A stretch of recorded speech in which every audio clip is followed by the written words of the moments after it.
Olá, pessoal. Meu nome é Alex.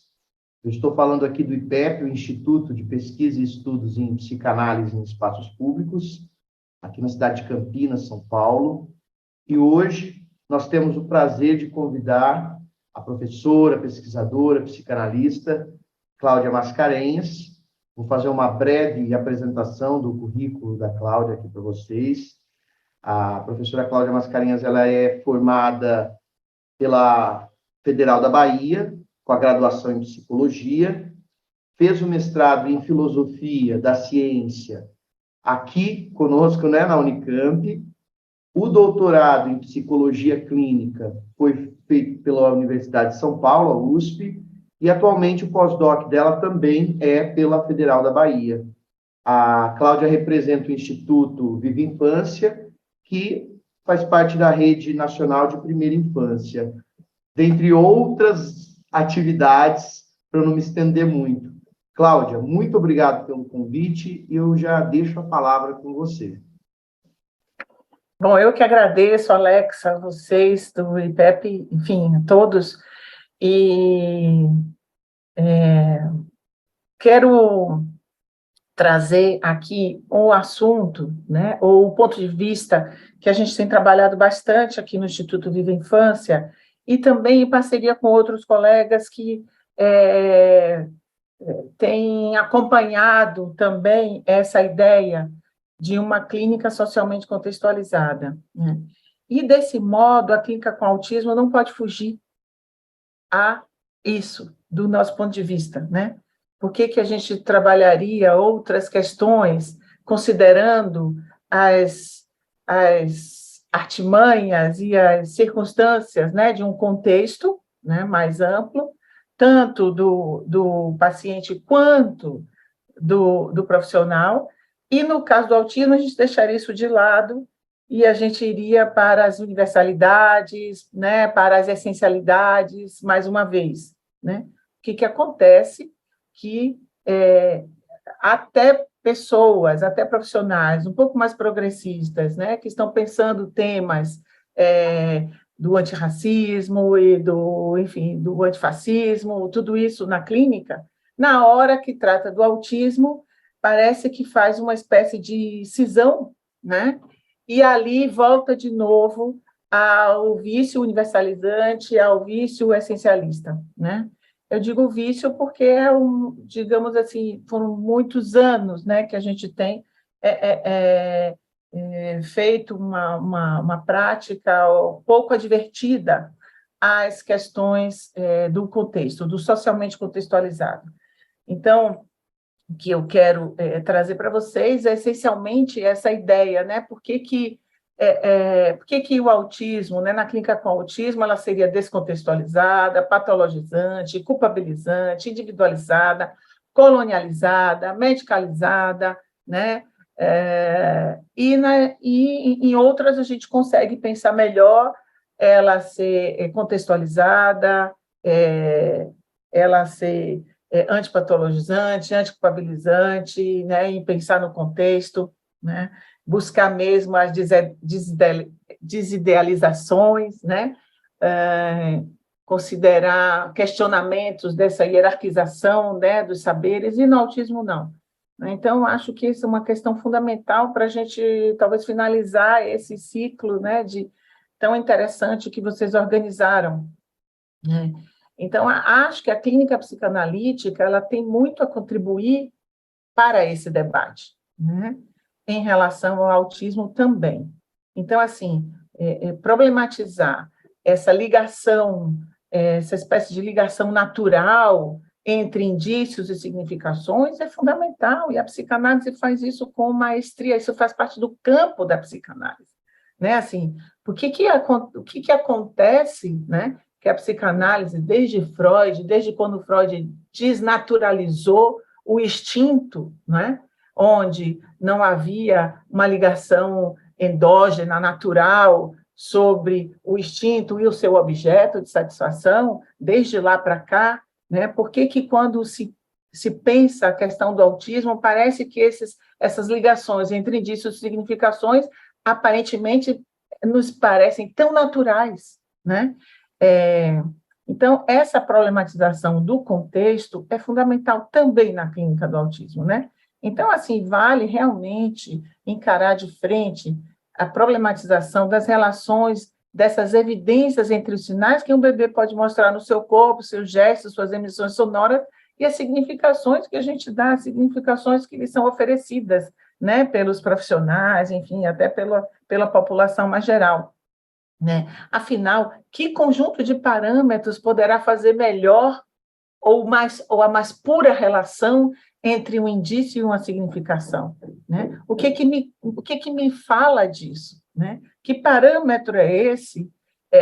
Então, a ideia de problematizar isso é problematizar toda uma questão da colonialidade que a gente não pode deixar de lado também no debate da clínica com autista, né? Assim, que padrões são esses, né? Que padrão moeda é esse, né? Em relação ao desenvolvimento, depois a migração para comportamento, né? Que dá essa ideia de que existiria, então, uma essencialidade em certos desenvolvimentos, em certas noções desenvolvimentistas, em certas noções comportamentais sobre a criança, por exemplo, mas essencialmente sobre essa criança, né?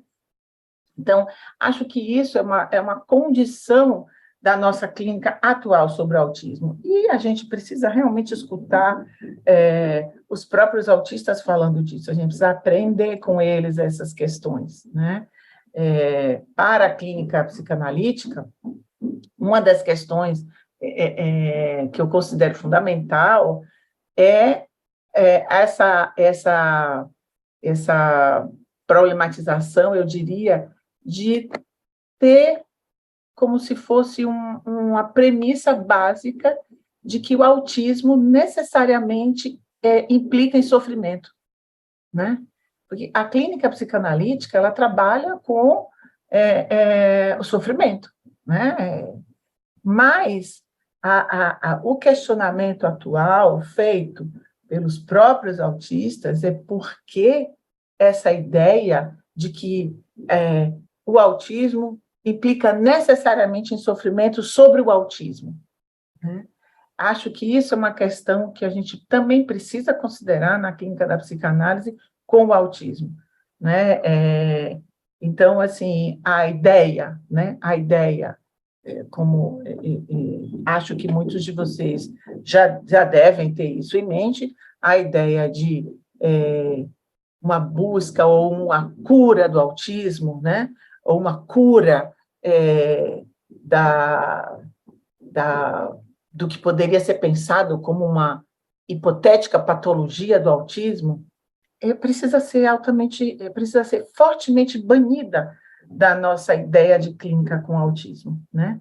A clínica com autismo, do meu ponto de vista, é a clínica com uma pessoa ou com uma criança, seja ela criança, adolescente ou adulto, que tem questões, que tem dificuldades, e sobre essas dificuldades ela quer avançar, que ela tem incômodos, ela tem chateações, e sobre isso ela quer avançar, né? Se não a criança ou adolescente, como na clínica da psicanálise com criança, são os pais que trazem, são os adultos que trazem, o que eles têm a falar sobre isso também, né? Que incômodos são esses que essa família encontra, né? O que a gente, quando há um autista, quando se trata de um autista que fala, por exemplo, o grande, se a gente for afinar bem, né, o cerne das demandas, normalmente elas têm relação com as barreiras atitudinais, né?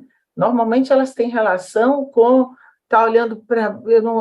quando eu fico balançando meu braço, é horrível o jeito que as pessoas olham isso, enfim, eu não consigo falar direito, e aí isso me traz problemas, né? Eu não consigo ter namorado, isso me traz problema. Eles não chegam dizendo, eu sou autista, quero me livrar do meu autismo, né? Então, assim, acho que isso é uma coisa muito importante, desnaturalizar essa ideia de que autismo está ligado ao sofrimento, né? Isso é um ponto de partida fundamental para a clínica da psicanálise com autismo, porque isso realmente tem a ver com questionamentos e problematizações necessárias sobre a colonialidade, né, os parâmetros eurocêntricos de desenvolvimento e a descontextualização dessas pessoas, né? E que a psicanálise, realmente, ela precisa estar longe disso, não faz parte do campo da psicanálise, esse tipo de hierarquia de valores, né, em relação à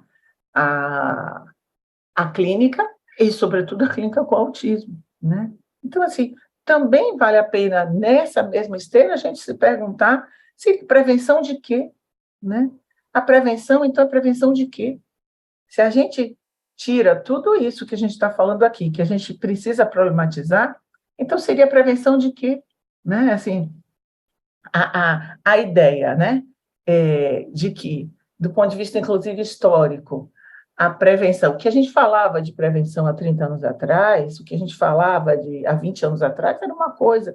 Hoje em dia, realmente, a gente também, mais fortemente ainda, precisa problematizar isso, porque, do ponto de vista histórico, essa prevenção migrou realmente da saúde pública para a clínica, né? Assim, então, assim, há uma nova era da saúde pública na medicina que se torna que torna a atividade profissional quase uma atividade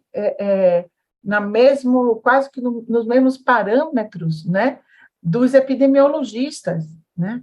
Há sinais da epidemiologia, né, transpostos para a clínica de uma forma ipsis literis, né? Além do que,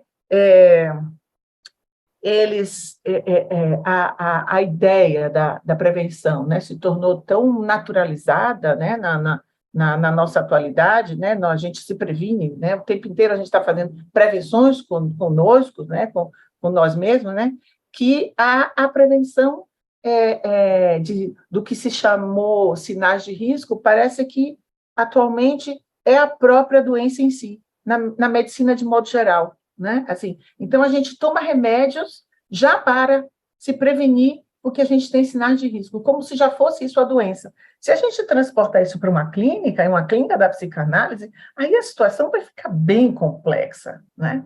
Se a gente pensar realmente, profundamente nisso, né? Então, assim, a migração da epidemiologia para uma clínica, digamos assim, em intenção, né? E a ideia, né, de que o risco se torna a própria doença, né? Como eu sempre cito esse pai que diz, não existe risco de autismo, existe autismo, né? Ele estava falando muito mais do que a questão em si, ele estava falando disso, dessa migração, né, de uma ideia de que o risco virou a própria doença, né? Além de todos os questionamentos históricos que a gente tem sobre a ideia de risco, propriamente dito, né? Que eu não vou entrar aqui.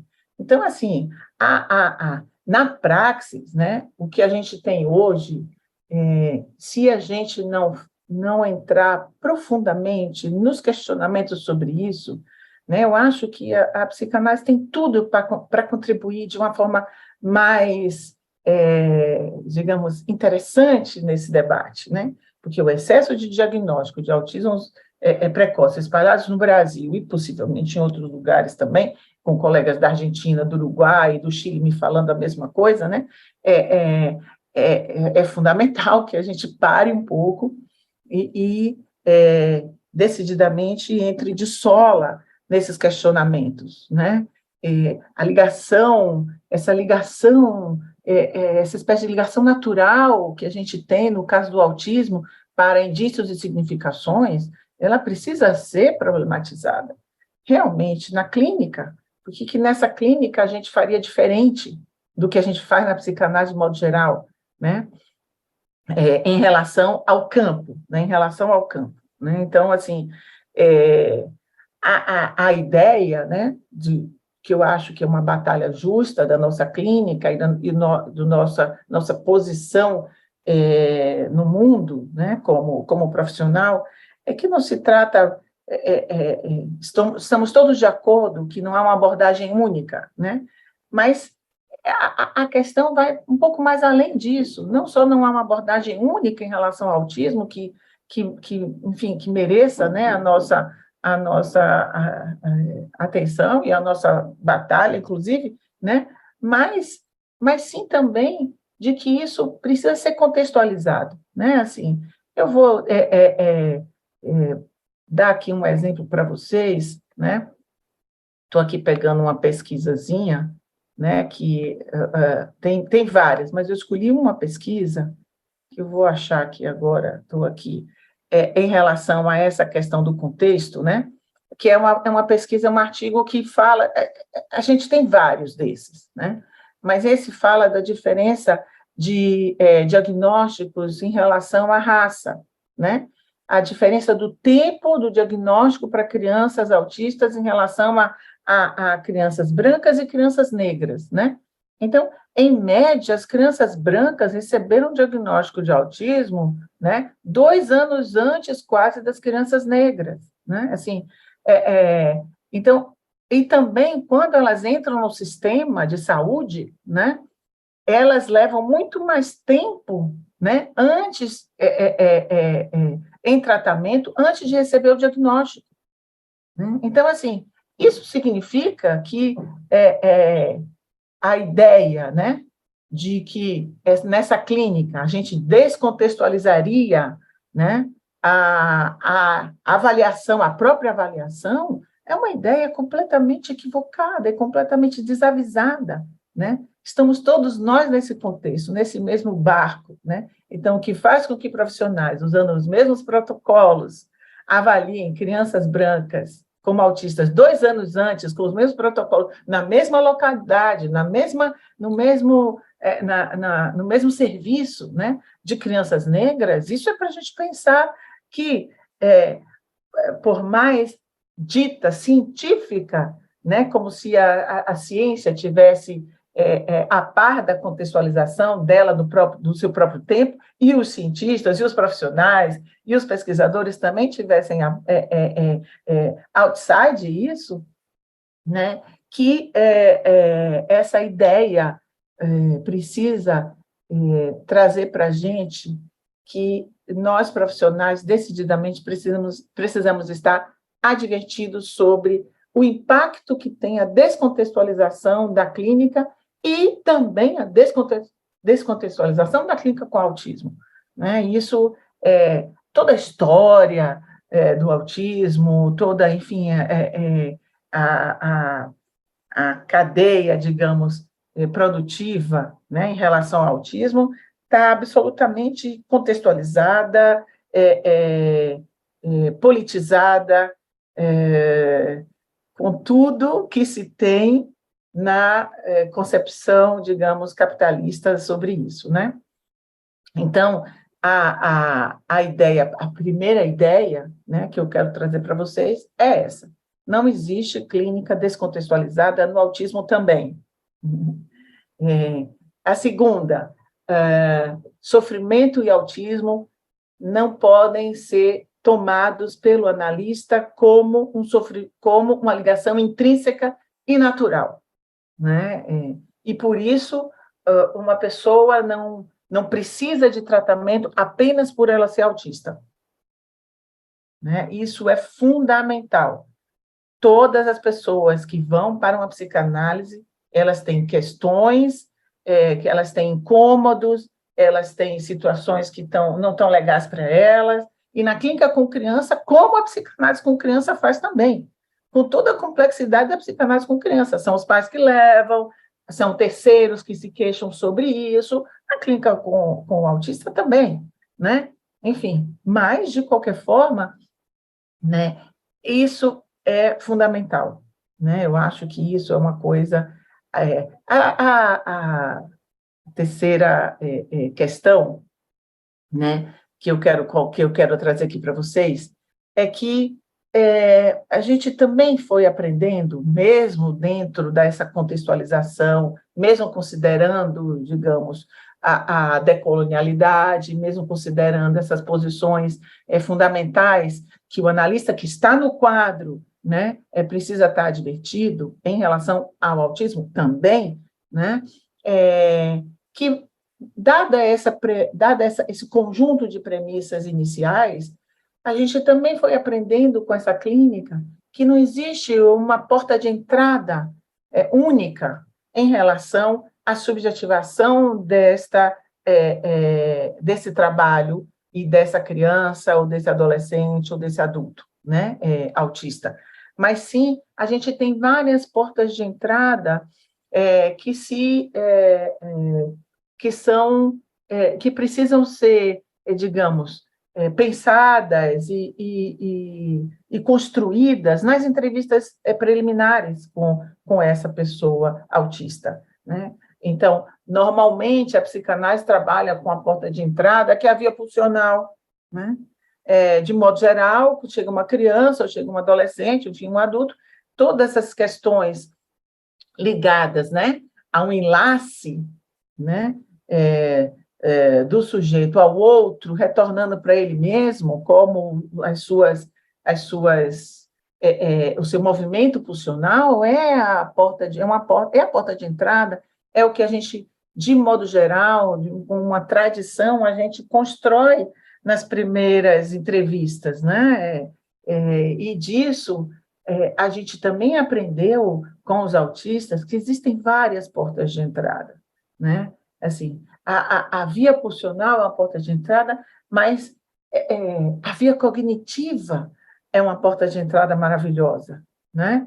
Então, decididamente, essa forma diferente de laço com o outro, né, precisa dar para a gente também abertura suficiente para que a gente pesquise que existem várias formas de subjetivação, né, dessas pessoas, né? A via cognitiva é uma delas, né? Vou dar um exemplo da via cognitiva. Naquele livro, que a capa é um menininho assim, eu acho que Abra Bem os Seus Olhos, enfim, né? Ele conta um episódio muito interessante, que perguntavam para ele, como está você? E aí, como vai? Ele respondia, 3 mais 2 é 4, igual a 5, dividido por 7, blá, blá, blá. E só depois de um bom tempo que ele raciocinou que ele deveria responder, eu vou bem. E não o que se passava na cabeça dele, né? Então, o que ele usou? Ele usou a via cognitiva. Ele não usou a via pulsional de enlace ao outro, ele usou outra via para isso, né? Ele raciocinou, ele usou a via cognitiva. Então, assim, tomar a via cognitiva como um objeto, né, de porta de entrada é fundamental. A gente tem agora uma diversidade linda de portas de entrada, que pode ser a via corporal, né? Outro dia a gente estava escutando uma pesquisa e um trabalho sobre dança, né? Como o transitivismo de corpo a corpo, né, pode ser a via, digamos, a porta de entrada para um trabalho, né, com o autista, né? A via das práticas cotidianas, né? A via artística, enfim, isso que seria, digamos, o que estaria sempre pautado na psicanálise, né? Vamos trabalhar o 1 a 1 de verdade, né? A gente também precisou se modificar em relação a 1 a 1 em termos de subjetivação, né? Em termos de constituição subjetiva, em termos de porta de entrada de constituição subjetiva. Eu acho que isso é uma coisa maravilhosa, maravilhosa, né? Então, assim, decididamente, a clínica do autismo não é uma clínica para curar autismo, é como se fosse cura gay, isso, mesma coisa, é a mesma coisa de cura gay, né? Não é a clínica para curar autismo, né? Não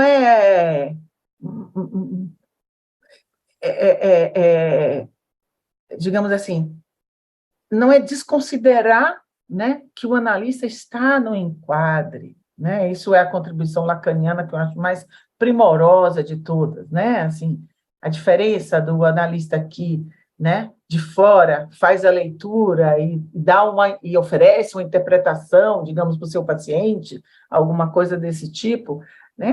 Acho que há anos-luz essa leitura de Lacan de que o analista está no enquadro. Isso significa também, né, que essa separação entre normal e patológico, como se o patológico estivesse do lado do paciente e o normal estivesse do lado do analista, desaparece completamente, o analista está no quadro, né? O diagnóstico é em transferência, né? Então, assim, todas essas premissas que são absolutamente revolucionárias da psicanálise, a gente não pode colocar de fora na clínica com autismo, né? Assim, se está advertido de que algumas questões somam muito mais a priori e preconceitos, né, do próprio profissional do que necessariamente é uma condição intrínseca àquela situação que o paciente traz, né? Isso é fundamental, isso é fundamental, né? Então, assim, quando, né, a gente pensa que o particular importa, né, que o singular sustenta as sutilezas, né, que o contexto dá esse tom, né, é porque essas complexidades, né, precisam estar sob essa transferência, né, decididamente. Então, assim, o que eu quero acrescentar, que eu preparei, Alex, para acrescentar, foram essas questões. Você tem alguma pergunta para me fazer sobre isso? A gente pode aprofundar mais.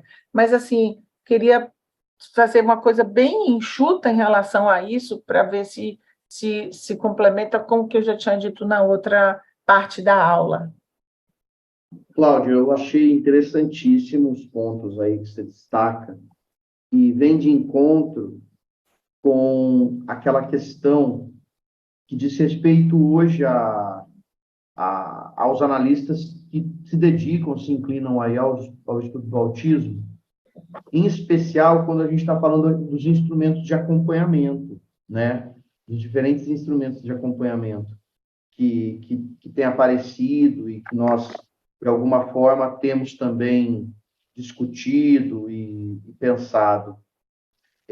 Porque são questões que você coloca que nos deixa refletindo muito aqui, né? Sobretudo com relação a essa ideia dessa clínica, que não existe clínica descontextualizada. Nos parece algo óbvio, mas não é. A gente Não esquece desse dado, não é? Não é óbvio, não é óbvio, não é óbvio. Mas não é Não é algo óbvio.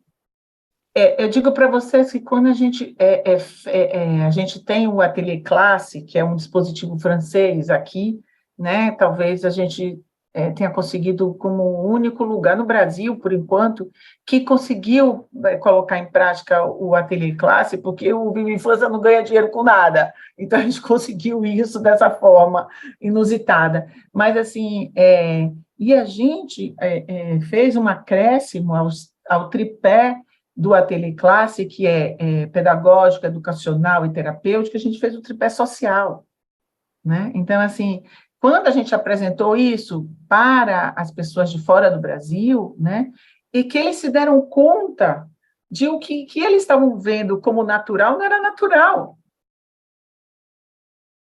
Então, assim, a gente tem uma grande contribuição nessa questão da contextualização da clínica, porque como o parâmetro é eurocêntrico, né? Então, assim, o que é produzido lá, que é maravilhoso, né? Assim, que a gente tem muito o que aprender, né?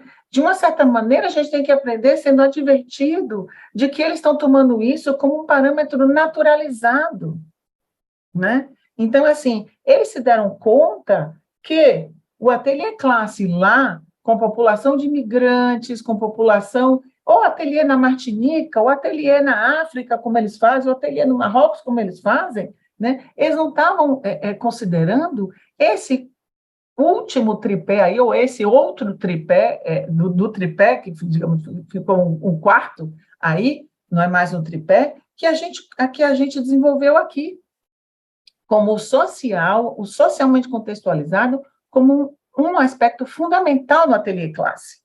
Fundamental considerar isso, né? Como é que é a ideia, né, de uma mãe que, naquele dia que vai receber a tal da bolsa lá desse desgoverno, né, e simplesmente quando chega no banco a bolsa não está, os R$300 não está, e ela chega em casa com o plano de matar todo mundo e se matar.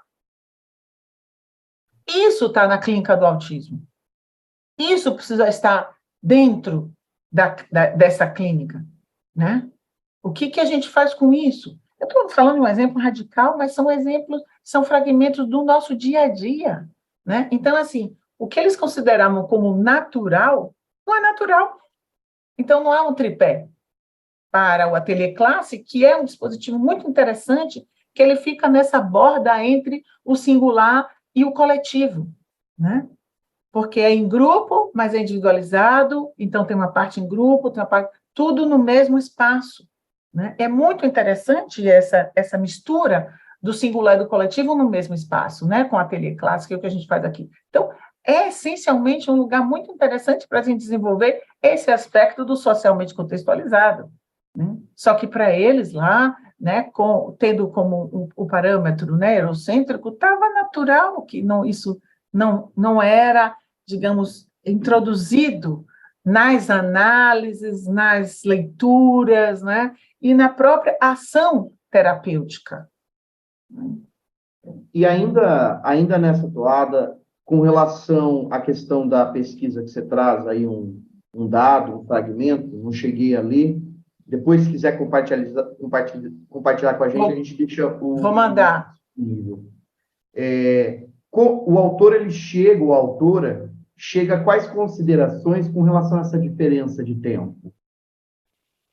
Ele chega, é uma pesquisa bastante científica, com percentil, com tudo que tem direito, né? Então, é uma pesquisa onde as conclusões também são enxutas, né, em relação a isso. A gente que chega às nossas conclusões, a conclusão é a seguinte, que o que estava em jogo eram muito menos parâmetros científicos ou de capacitação de profissionais do que da consideração da realidade das famílias, da consideração da realidade daquelas crianças, né? Assim, enfim, é claro, obviolante, que o que estava em jogo era o racismo, né? É o racismo nas nossas avaliações, né? Se a gente descontextualiza, Alex, a gente vai ser racista, capacitista e beirando o fascista. Por quê? Porque o fascismo é aquele que não considera o outro. Então, se eu considero um parâmetro só de avaliação, um parâmetro só de tratamento, eu estou beirando ali alguma coisa que é um pensamento único. E pensamento único, bom, né? Então, assim, descontextualizar é muito sério. Né? Não está divertido disso na clínica com autismo. É sério. Né? É sério. Né? Escutar quando o autista que está defendendo os seus direitos, né, diz, né, que não é por eu ser autista que eu sofro, isso é fundamental. Isso é fundamental. Porque senão a gente vai achar isso. Foi autista, manda para atendimento, manda para tratamento, manda para psicanálise. Não é isso. Né?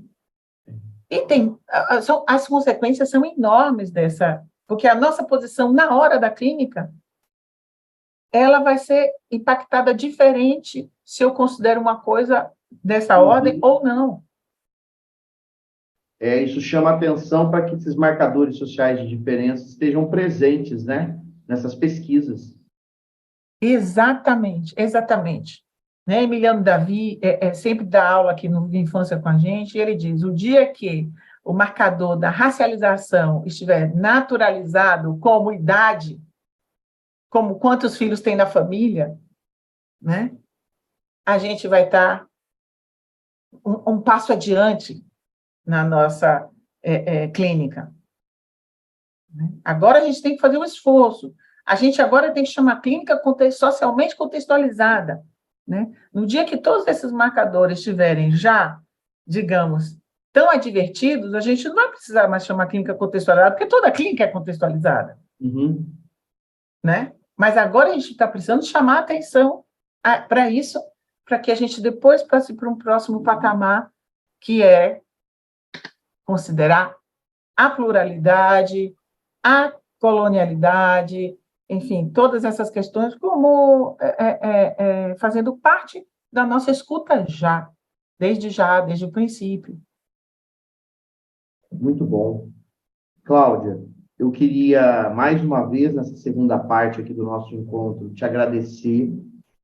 Eu quero agradecer muito ao pessoal que está nos assistindo, né, por ter nos acompanhado até agora, nesse encerramento do primeiro ciclo de palestras de autismo e psicanálise que o IPEP realizou. Estamos à distância, não posso te dar um abraço, mas eu espero que em breve seja possível pessoalmente. E dizer que foram contribuições assim muito importantes. Pelo menos eu saio hoje desse encontro repensando muitas questões que para mim estavam adormecidas, talvez, né? Uhum, Chacoalhando o abacateiro. Aqui na Bahia a gente já falando o coqueiro, digamos. Mas, assim, eu que agradeço muito essa possibilidade de poder, de uma forma livre e de uma forma sem nenhum tipo de constrangimento ou advertência, qualquer coisa dessa ordem, que a gente possa falar realmente o que a gente pensa, e por isso eu agradeço também muitíssimo, sabe? Porque isso é uma prática antifascista, digamos, né? A gente poder falar o que pensa, com responsabilidade, com respeito ao outro, porque a gente está considerando o outro, né? Então, é isso mesmo. Obrigada. Eu que agradeço. Então, ao pessoal que nos assiste, um grande abraço e nos vemos na próxima.